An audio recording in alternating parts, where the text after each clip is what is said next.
Wala raw ibang kikilalanin ang palasyo na Senate President bukod kay Acting Senate President Pro Tempore Sherwin Gatchalian.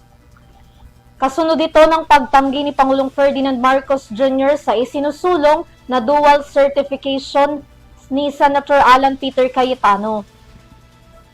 Giit naman ng kampo ni Cayetano, illegal at labag sa konstitusyon ang nangyaring shake-up sa Senado noong nakaraang linggo. Narito ang balita ni Alvin Pelobelio.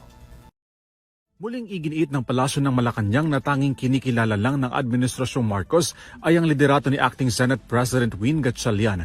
Kasunod ito ng isinusulong ng kampo ni Senate President Alan Peter Cayetano na posibleng interim administrative arrangement sa bagong grupo ng Senate Majority sa pangunguna ni Gatchalian.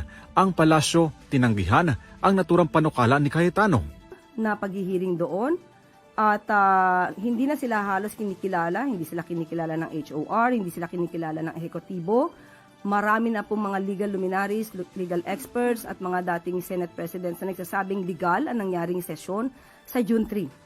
So, ang pagsasagawa muli ng mga aksyon na dapat ay ginagawa ng tunay na otoridad, yan po ay masasabing unlawful, or rather, usurpation of authority. Ang kampo ni Cayetano, hindi kinikilala ang otoridad ng bagong mayorya at sinabing illegal at labag sa konstitusyon as rules of the Senate ang nangyaring June 3 session kung saan nangyari ang botohan sa bagong liderato ng Senado.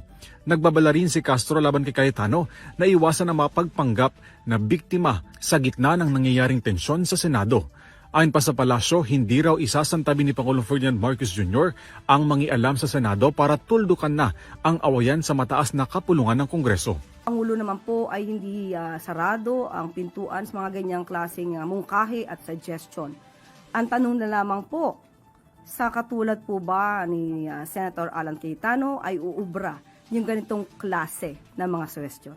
Sa kabila ng tensyon sa Senado, tuloy ang pagdinig ng Senate Blue Ribbon Committee ng Gatchalian's Block ngayong Lunes, June 8. Para sa EuroTV News, Alvin Pelobelio sumasaludo sa bawat Pilipino.